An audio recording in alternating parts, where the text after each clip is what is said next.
Bonjour à tous, bienvenue sur notre plateau dans cette série que nous avons intitulée « Une vie après 75 ans ».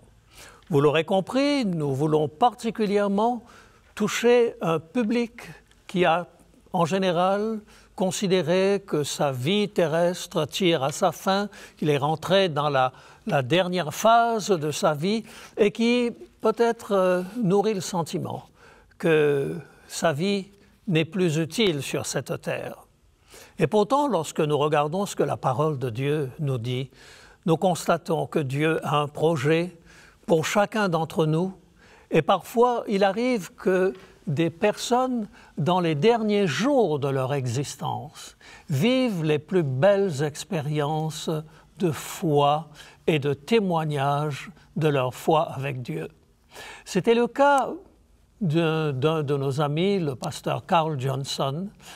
Sa femme, il y a quelques années de cela, avait été diagnostiquée avec une tumeur au cerveau. Elle avait été opérée et pendant 5 ans, elle a eu une rémission. Et elle a vécu pratiquement normalement pendant ces 5 années.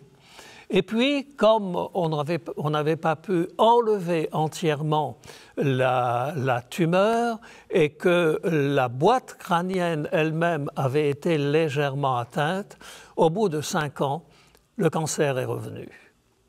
Et cette fois-ci, on lui a dit, donc à Ariane, l'épouse du pasteur Carl Johnson, eh bien, il n'y a rien à faire. Médicalement, nous ne pouvons rien faire. Et elle avait accepté ce diagnostic. Elle disait elle-même, mon monde s'est écroulé en l'espace de 5 minutes. Mais je garde ma confiance en Dieu. Et alors qu'elle a été admise dans un centre de fin de vie, eh bien c'est là qu'elle a eu l'occasion de donner les plus grands témoignages de sa vie. En particulier à travers la paix qui l'habitait. Et cette femme, à un certain moment, était tellement extraordinaire dans sa relation avec son Dieu. Son sourire était toujours présent, que lorsque une chanteuse de renom au Québec est venue visiter ce centre de fin de vie, eh bien, c'est vers la chambre d'Ariane qu'ils ont emmené cette chanteuse. Et elle a pu voir et vivre avec elle des instants extraordinaires. Il y a eu un autre moment, toujours dans cette période de quelques semaines pendant lesquelles elle était là, il y a eu un film qui a été tourné dans cette maison. Et la personne que l'on a choisie pour témoigner, c'était encore Ariane.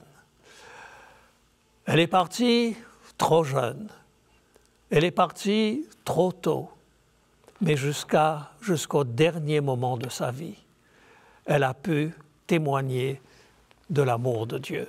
Est-ce que ça ne vous surprend pas que des personnes qui sont touchées par la maladie, qui toute leur vie ont servi Dieu d'une manière extraordinaire et qui à un certain moment sont touchées dans leur chair, ça ne vous paraît pas extraordinaire que ces personnes soient capables d'accepter cette situation, de ne pas se plaindre, parce que l'espérance qui remplit leur cœur déborde au-delà de notre existence sur cette terre vers cette espérance de la vie éternelle que le Seigneur Jésus a promise. Que votre cœur ne se trouble point.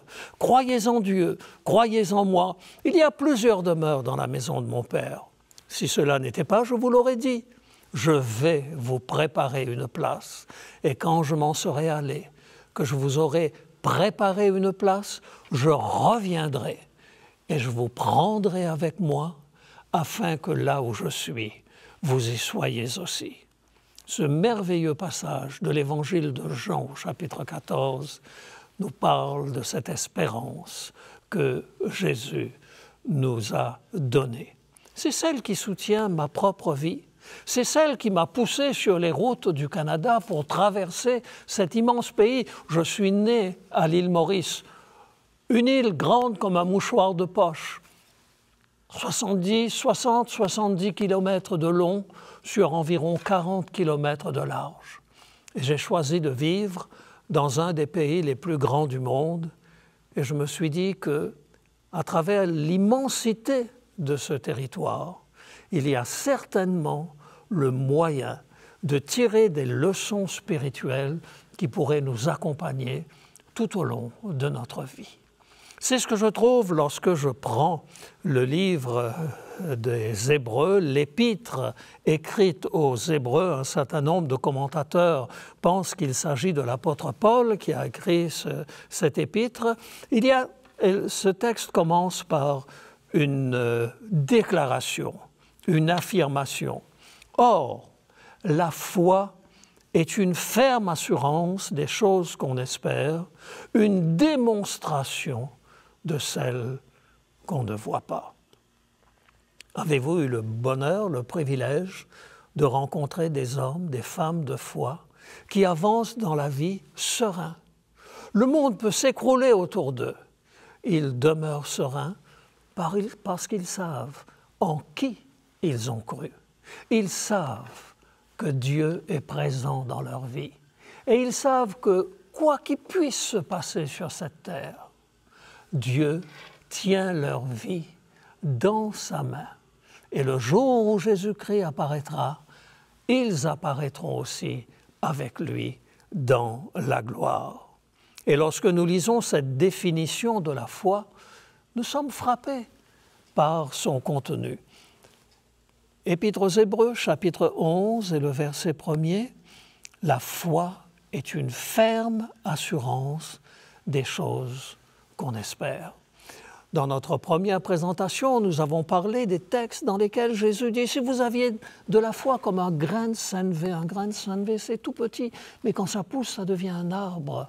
Si vous aviez de la foi comme ce grain, vous diriez à cette montagne « ôte-toi de là, jette-toi dans la mer, cela se produirait. » Et ce n'est pas une hyperbole.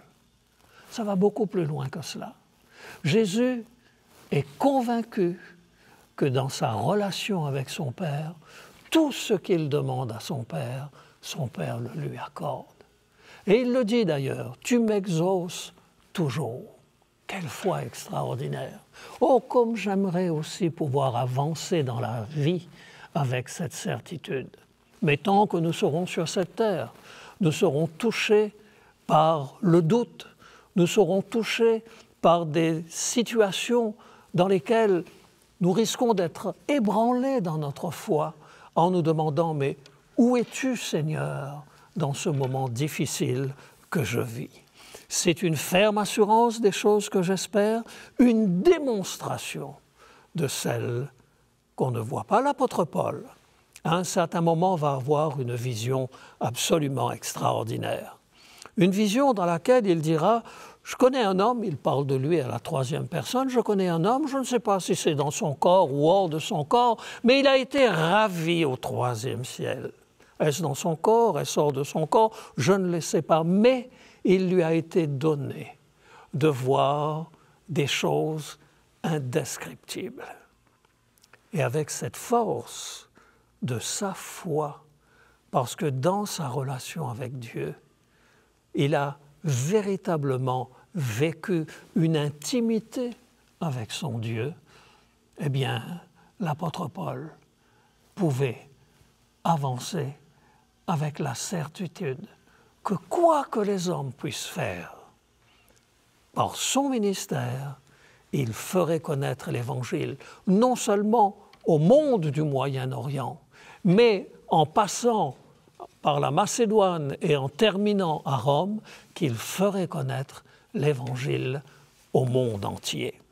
Le verset 2 nous dit « Pour l'avoir possédé, les anciens ont obtenu un témoignage favorable. » Et le premier élément de cette foi qui habite le chrétien se trouve dans le verset 3. C'est par la foi que nous reconnaissons que le monde a été formé par la parole de Dieu, en sorte que ce que l'on voit n'a pas été fait de choses visibles. Dans le verset 3, avant de parler des expériences de foi, l'auteur de l'épître dit « Le premier acte de foi, c'est de croire que Dieu est le créateur de notre terre et que le créateur du monde. » Ce n'est pas facile aujourd'hui, parce que dans la majorité des pays occidentaux, l'enseignement qui est donné à l'école est un enseignement dans lequel on nie l'existence de Dieu. Ma petite fille, rentrant de l'école, un jour, elle avait à peine 6 ans, a dit à sa mère, « Maman, l'institutrice aujourd'hui a dit « Dieu n'existe pas ». Ma belle-fille avait été bouleversée par cela. On prétend respecter les idées des uns et des autres, mais on n'a pas le droit de dire à un enfant qui croit en Dieu que Dieu n'existe pas, parce qu'on ne lui donne aucune autre possibilité d'espérance. Connaissez-vous une seule personne dont la vie ait été transformée par l'évolution? Connaissez-vous une seule personne qui est tombée à genoux et qui a dit à Dieu et qui a dit « Je désire changer de vie » simplement parce qu'il a lu des livres parlant de l'évolution? Non. Mais je pourrais vous raconter les expériences de tant de personnes qui ont vécu cette expérience de foi parce qu'elles ont la certitude que Dieu est à la base de toutes choses. Donc, premier élément, avant de mentionner les hommes et les femmes qui ont été des témoins de la foi, eh bien, le texte nous dit, la première chose à reconnaître, le monde a été fait par Dieu, a été créé par Dieu. Et si vous prenez le livre de la Genèse, si vous n'avez jamais ouvert la Bible, le premier verset de la Bible dira « Au commencement, Dieu créa les cieux et la terre. » Vous acceptez ou vous rejetez. Si vous acceptez, vous pouvez continuer votre lecture. Mais si vous rejetez l'idée que Dieu est le créateur de la terre, si vous rejetez cette idée, à partir de ce moment, refermez la Bible. Ça ne sert strictement à rien d'aller plus loin dans votre lecture. Et lorsque nous lisons le Nouveau Testament, lorsque nous prenons l'Évangile de Jean commence avec une déclaration similaire. Évangile de Jean, chapitre 1er et au verset 1er. Au commencement était la parole, et la parole était avec Dieu, et la parole était Dieu. Elle était au commencement avec Dieu. Toutes choses ont été faites par elle, et rien de ce qui a été fait n'a été fait sans elle. En elle était la vie, et la vie était la lumière des hommes. La lumière luit dans les ténèbres, et les ténèbres ne l'ont point reçue. Ou vous croyez que Dieu est le créateur de toutes choses, ou vous refusez cette idée. Lorsque vous refusez cette idée, il n'est plus nécessaire de lire la Bible, parce que vous n'y trouverez qu'un livre de récits qui raconte les pérégrinations d'une manière particulière, d'abord du peuple d'Israël avec son Dieu, et ensuite les débuts du christianisme. Mais tout cela repose sur une certitude. Dieu est le créateur de l'univers. Dieu est le créateur de notre planète. Oh, j'aimerais avoir le temps de vous parler de ces expériences de foi qui ont émaillé ma vie. Vous savez, bien souvent, j'entends des témoignages, j'entends des prédications dans lesquelles on parle de la foi d'un personnage de la Bible, on parle de la foi de quelqu'un d'autre, mais très rarement des expériences que nous avons faites avec Dieu. Ma première expérience spirituelle avec un miracle a été quelque chose que j'ai vécu à l'âge de 14 ans. Ma mère avait été diagnostiquée avec une leucémie et le médecin ne donnait pas grande chance à ma tante face à cette maladie. Et par la foi, elle a réalisé des choses extraordinaires. Le temps me manquera aussi de vous parler d'autres amis. Ma deuxième confrontation a été lors d'un voyage que j'ai fait pour aller chercher quelqu'un à Ostende. J'habitais à Paris. Et lorsque j'allais prendre ma voiture pour partir, j'attendais un télégramme de ma femme qui devait me dire que son avion était bien parti de l'île Maurice ou non. Et on arrive le samedi après-midi, je devais partir dans la nuit du samedi à dimanche. Eh bien, arrivé au samedi après-midi, je me suis dit donc, il n'y aura plus maintenant de télégramme. Eh bien, je vais partir pour dire que l'avion n'a pas décollé. Eh bien, je vais partir et je vais aller à Ostende puisque l'avion allait arriver au petit matin du dimanche. Eh bien, une voix me disait « Va à la boîte aux lettres ». Et cette voix devenait de plus en plus persistante. Et finalement, je suis allé à la boîte aux lettres et il y avait un télégramme me disant que l'avion avait bien n'avait pas décollé, mais qu'il décollerait le dimanche. Alors, je me suis rendormi, renvoyant mon voyage au lendemain. Dans la nuit, il y a eu un brouillard à couper au couteau sur la route entre Paris, Lille et Ostende.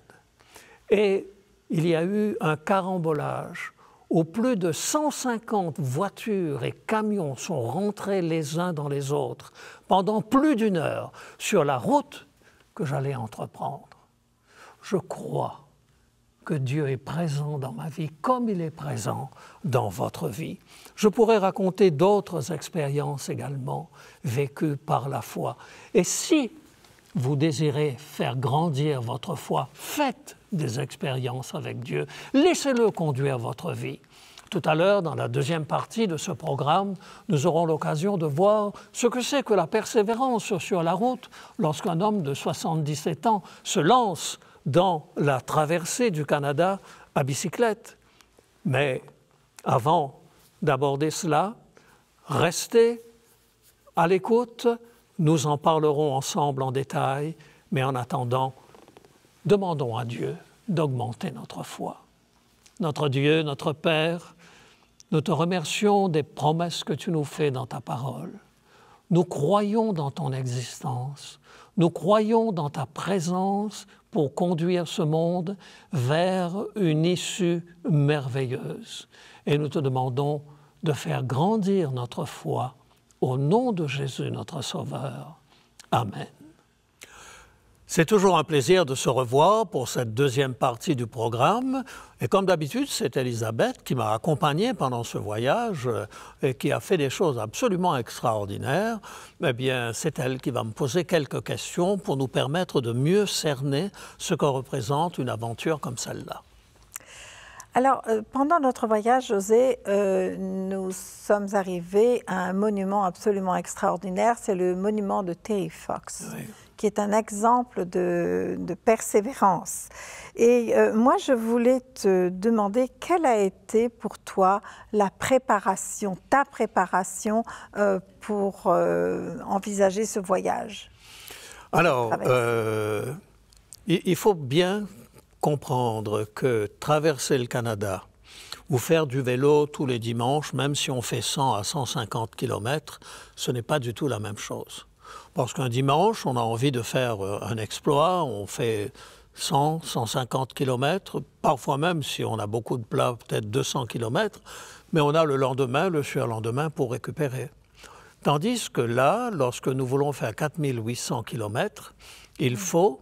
Nous nous sommes arrêtés un jour par semaine, un jour de repos par semaine, mais sinon les 6 jours de la semaine, eh bien, nous avons fait entre 90 et 110 km pratiquement tous les jours. Sauf certains jours où il y avait beaucoup de vent de face aussi, et là nous avons été obligés de diminuer. Ce qui m'amène à dire que la préparation doit être une préparation continue. Je me suis préparé pendant à peu près 2 ans. Notre hiver est très long au Québec. Oui. Alors, depuis la fin du mois d'octobre, on ne peut plus faire du vélo à l'extérieur. Alors, on a besoin d'avoir un appareil à l'intérieur qui simule le mouvement du vélo. Et c'est ce que j'ai fait. Donc, j'ai calculé ce qui représentait à peu près le tour que je faisais dans le quartier, c'est-à-dire que je partais de la maison, je faisais tout un ensemble qui faisait 26 km, 28 km. Oui. Alors, j'ai commencé par faire une fois, ensuite 2 fois, et je suis arrivé jusqu'à 3 fois par jour lorsqu'il y avait du beau temps. Sinon, je faisais cela à l'intérieur.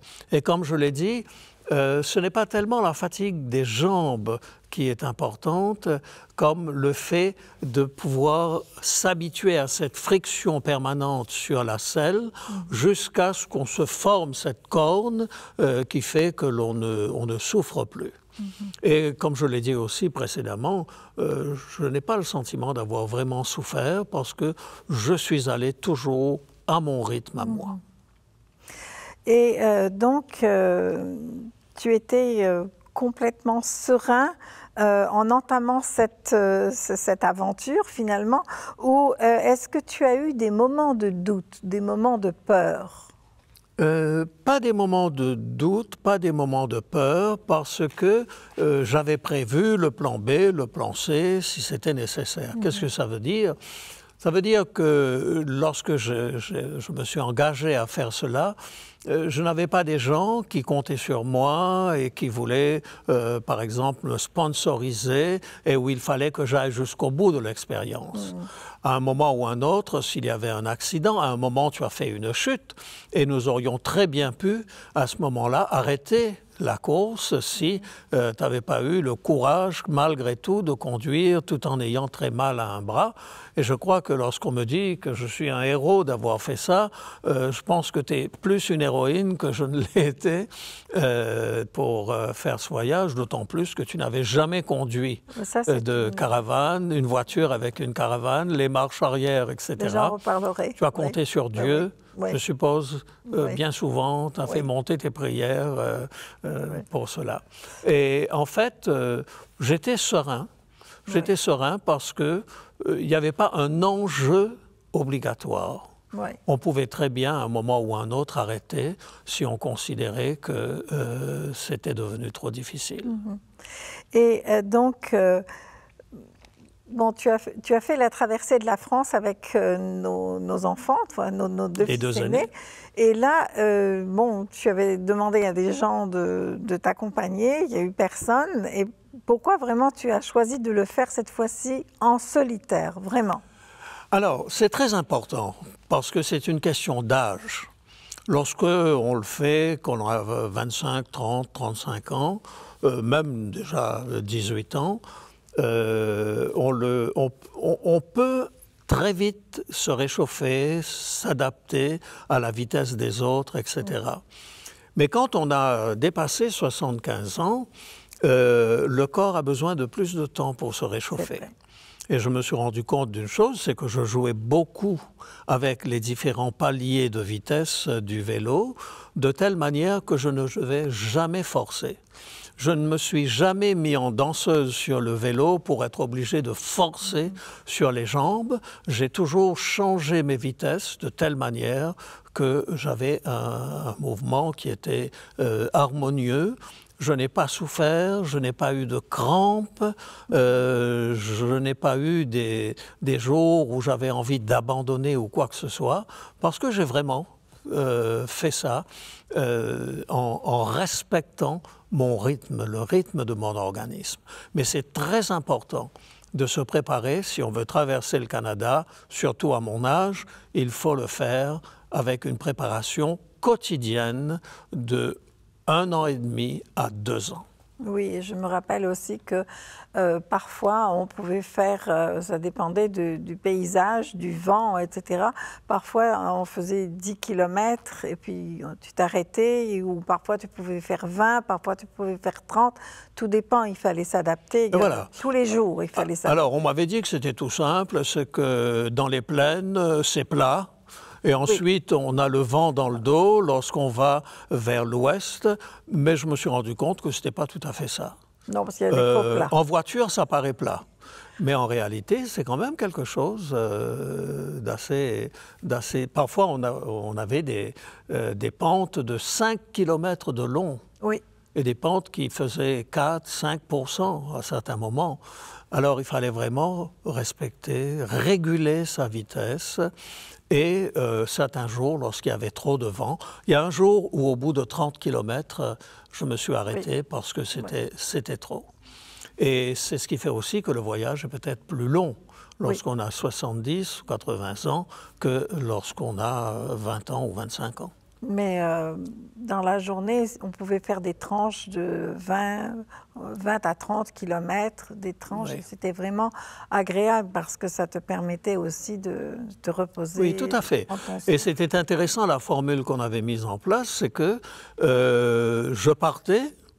Tu me donnais une demi-heure d'avance, oui. Donc j'avançais avec le vélo et au bout d'une demi-heure, tu démarrais avec la voiture et la caravane et tu me rejoignais au bout de 10 minutes. Et alors à partir de là, en fonction du vent, en fonction de la topographie, eh bien, on pouvait continuer, faire même 1 heure, 1 heure et demie de vélo et puis prendre le repos nécessaire entre deux. Mais ça a été une agréable expérience. Oui. Jamais ça n'a été un moment désagréable où on avait hâte que ça s'arrête. Mmh. C'est vrai. Mmh. Alors, nous nous reverrons lors de notre prochaine émission pour aborder également une partie technique. Retenons ce que nous avons dit aujourd'hui. Il faut aller à son rythme lorsque on a passé 70 ans et prendre le temps nécessaire et ne pas vouloir faire des exploits en forçant sur les pédales, en se décollant de la selle, mais de respecter le rythme de son corps. Et parfois, il me fallait entre 1 demi-heure et 3/4 d'heure pour atteindre mon maximum physique pour faire ce voyage. Alors, encore une fois, merci à 3ABN de couvrir cette traversée du Canada. Merci également à vous qui suivez ces émissions. Et si vous souhaitez des conseils plus personnalisés, bien vous aurez tous les renseignements nécessaires pour pouvoir le faire.